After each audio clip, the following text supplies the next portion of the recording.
Meow.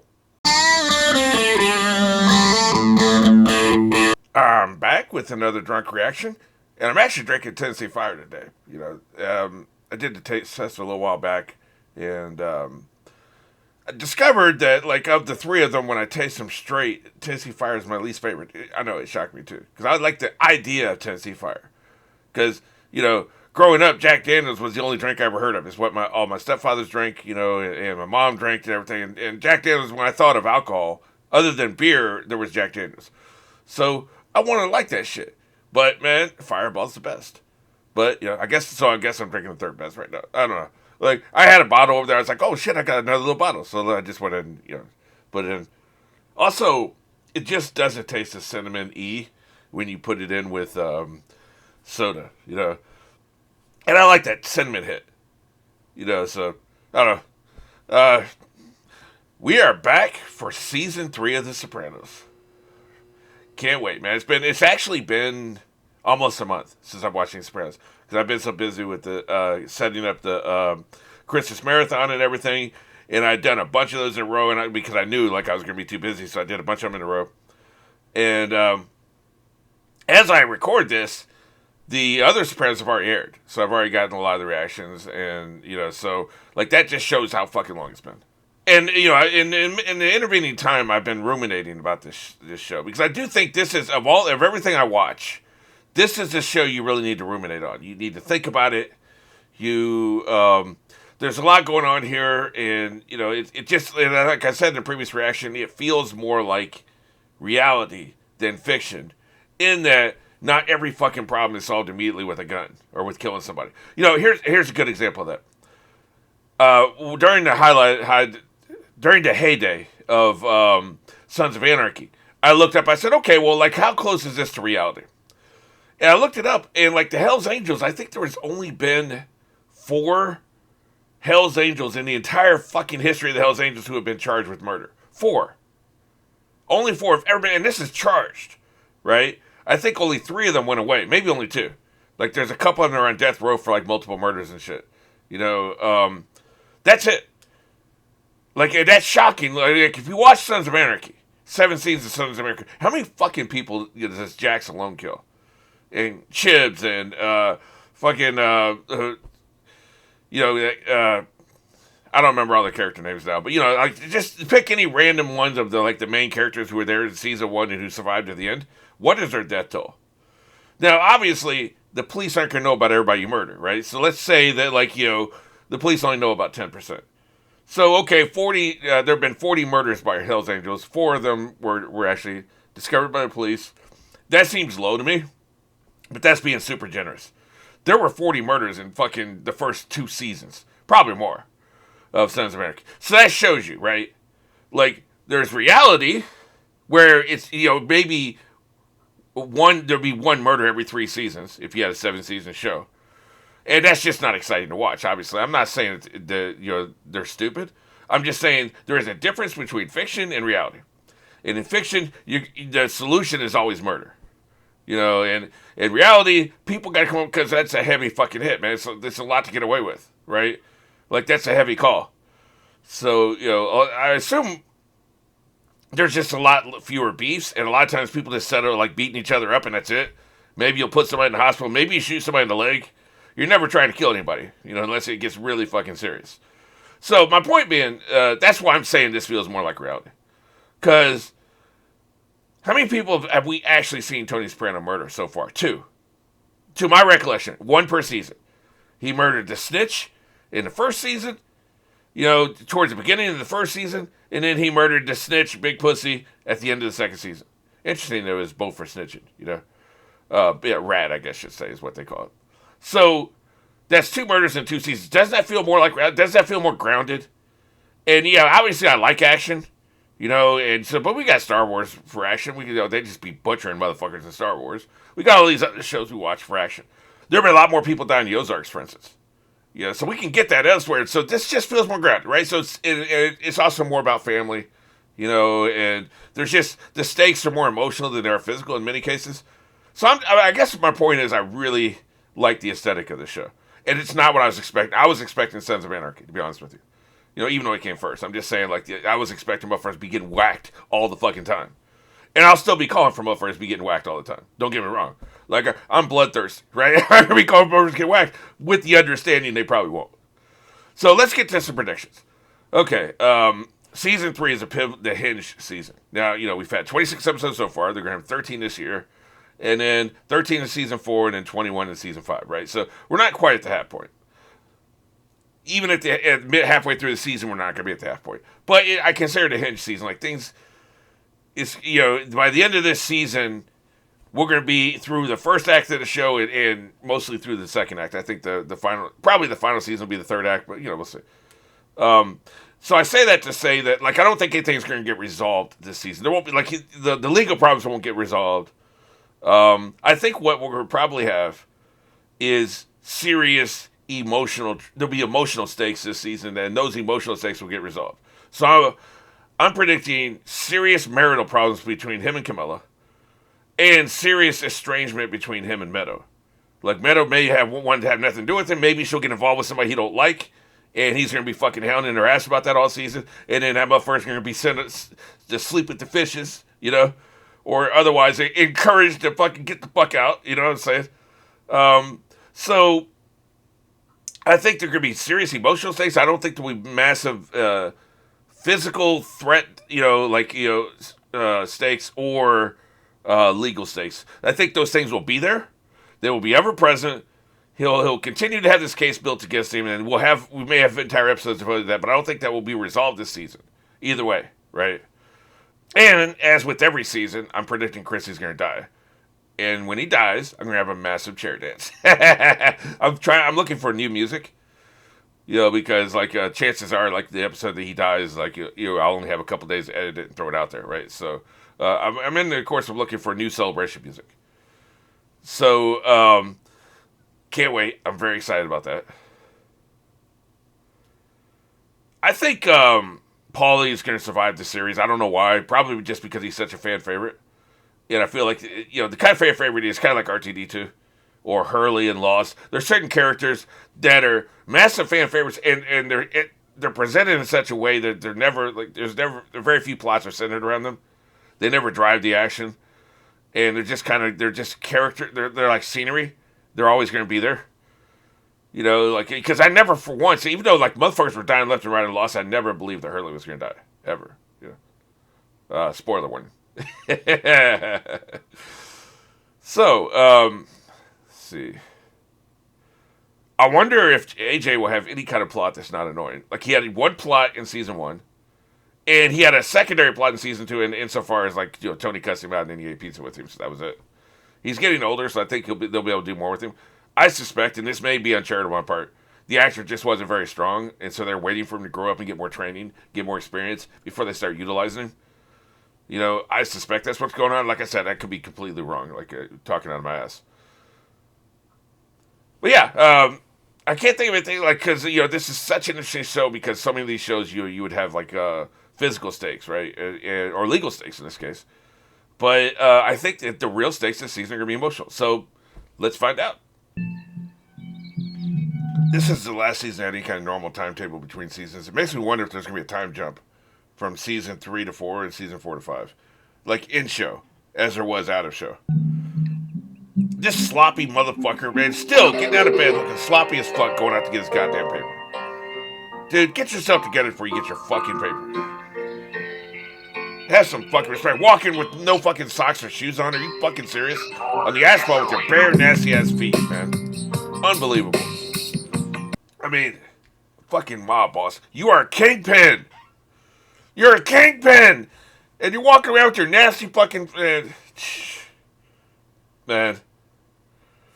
You know that family has money for... Yeah, this is all they got now, man. Pussy's gone. Bumpin's hero was crucial to the work. So I guess this is only a few days after, so, you know, the last season. Wise. The airline tickets. Mail and wire fraud. Especially if the mother testifies in exchange for immunity. Come on. Whose own mother's going to testify against him? That miserable cunt will. He turns on the air, and he feels it's safe. That's a weak spot. The device will be fabricated, and we will re-enter to install it. Jesus Proceed to limit both entrances to the basement only. There's a lot of better homes and garden store. Boy, this is a problem, man. Give you some gas. I'm just going down to the stationery store. Then I'll be right back. Don't gonna follow me like yesterday. You're a dick. They want him to think that they're following him so that they won't be suspicious they're actually watching the house. I got you. Yeah, I got you. Any one of them breaks from home. We need to warn the SCT team to get the hell out of there. That's man, this is really smart. These motherfuckers got this shit figured out. They're not trying to get busted, man. Because that's it. Like, if he finds somebody in his house, that's it. Look, this motherfucker, man, like, I swear to God, look, I know I'm probably obsessed over dumb shit, right? It fucking bothers me. Hey, AJ. Okay, yeah, see, like I said, man, he's starting to grow up. He's starting to become more interesting. Got the little he can ride a skateboard, and, you know, he's listening to rap music. He's automatically more. So what is he, about 15 now? Maybe he can actually have a fucking storyline that's not stupid. This is Control. Baby Bing headed your way. Baby Bing. Bada bing! I see what you motherfuckers did. Baby Bing. This is actually very fascinating. I love this shit. Of course, now these days, man, technology's made all this shit so much easier. I wonder if she can spot a tail. Especially if she's trying to cheat and shit. Unit 5. That's when you get paranoid. Contact of Princess Bing. Under control. So what is she? Is she Princess Bing? Look at this fucking generic James Bond music. The fuck are you doing with this music? Remember that spy game? You guys are probably too young for this. Early 90s, I think it was. There was a spy game where you control a spy car that would turn into a boat, and you could also turn into a jet plane and thing. It was like a James Bond car, right? They would have this music on it, you know? Like, you could put an oil slick, and motherfuckers be following you, put an oil slick, and they fucking crash. It was actually a real cool game. Cheap graphics, you would hate it. But I'm just saying, like, it was... The design of the game, the story was awesome. Oh, so they've transitioned from the generic James Bond music to I'll Be Watching You by the Police. That's a little more on the nose. I actually prefer cheap James Bond music. Think of the man hours, man. They're watching every single person who has a key. That's a lot of man hours. Mr. Ham. Shouldn't have torn like that. Beautiful coat. Yeah, he was fucking, man. That's how it tore. Lunch is ready. Wash my hands. What's up, Polly? Then I tied my shoes. So what? Germophobic I can't motherfucker. stand touching fucking shoelaces. Yeah, they're nasty. Ever go to tie your shoes and you notice the end of your laces are wet? From what? Why would they be wet? Stop I got no stepping idea. in rat piss. You go to public Paulie. bathrooms, you stand at the urinal. Oh, fuck. Come on, will you? He's asking me, I'm telling him. And frankly, it's important. Even if the lace is dry. Everybody else's hands are Even if you nasty don't at the touch table. the They don't want to bottom hear of this the shit. shoe, Bacteria and Got 'em viruses migrate complex. from the soul up. You see this on TV? I gotta watch TV to figure out the world. Your average man's shit house is I'm not a fucking sewer. germaphobe, but I am obsessed with my nails. Like, if there's anything under my nails, I gotta wash my hands. Like, that's not germaphobic, but, like, I can't... Like, when you see motherfuckers have filthy nails, it's nasty, right? So I'm, like, constantly checking my nails, man. But I'm not, like, obsessively using hand sanitizer and shit. You know, it's just... apparently, for me, it's the appearance of it. It needs to look clean. It doesn't matter if it actually is clean. Well, shut the fuck up. Shut the fuck up, Silvio. Don't be yelling at Paulie. I'll ride or die with Paulie, man. Control. Professional burglars. Estimate 3 or 4 minutes. Yeah, they're back to James Bond music. You're not hungry? Have some Bergeron. No. Thanks. There they go with some more of this shit. I got no Do they ever eat anything I've ever fucking heard of before? What the fuck is Brigeot? Today would have been our birthday. Somebody just told me in the comment, like, tripe you could get it at grocery stores and shit. Like, I've never, ever seen tripe in my life. I'm gonna look for it. Assuming I ever go to a fucking grocery store again, you know? Hey, a couple months before you came over. You big motherfucker. Oh, shit. Yeah, be sure to remember it. Remind us. Identical twin? Oh. This is how they bring an actor back. I like that. Identical. Hey, have some meat. Look at you looking all guilty It's and a shit. twin bond. Unless you experienced it, you can't understand. This will be a minor Okay, subplot onions, this right? season. At Maybe it some sounds point, he'll find out fucking and Tony crazy had to to. Hey, nothing sounds Hey, crazy. I said I was going to keep calling for murders, man. It don't mean I believe it's going to happen. Don't it happen that identical twins, a lot of times, they'll die within a couple of days? of Jesus each other? Christ, That would Chrissy. have been okay with me, believe Motherfuckers me. wonder why I hate this son of a bitch. Shut the fuck up, Chrissy. I want you to be like Jar Jar Binks in the last 2 Star Wars movies, last 2 prequels. Like this. George Lucas went like Jar Jar was doing all this in the first movie. George Lucas went, shut the fuck up. Hello. Salute. You want to commit suicide? Yeah. Tie your shoes and have a bite of Brajol. Brajol. Motherfuckers. She's my most disciplined student. Perfect muscle. Don't tell me she's going to be the cliche where she fucks the tennis instructor. Unfortunately, listen, I have to apologize, Carm. I thought I called everybody, but oh, shit. I'm not going to be teaching here anymore. Okay, so you won't be. Gotcha. I didn't even know you were married. Yeah. Yeah, she's wanting to hit that. Dude, we get it. You suck.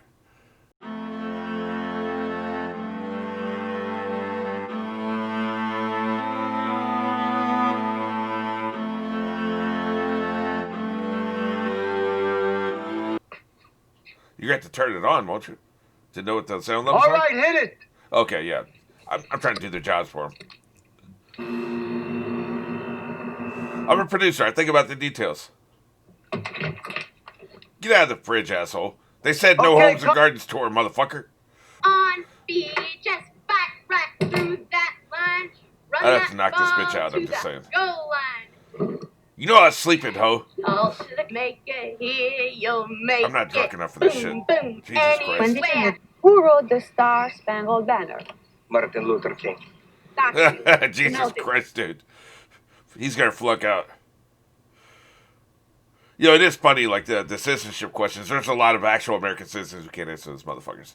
Go look it up sometime, man. It's traumatizing. Which sandwich is for you? I don't care. Drugo jesteś nastawiony. Po co ten truth? I was gonna say, man, he seemed kind of hostile. I was gonna make that comment. You know, I don't think I've ever seen this depicted before. Maybe the methods have changed in 20 years with technology and shit. You know, this is interesting though.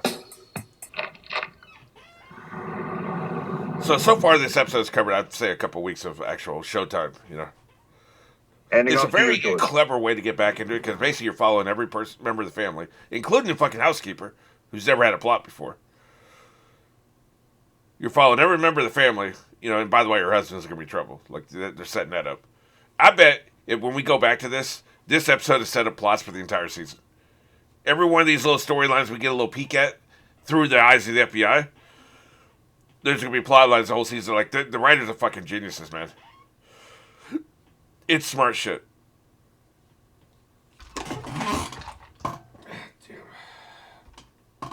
Motherfucker.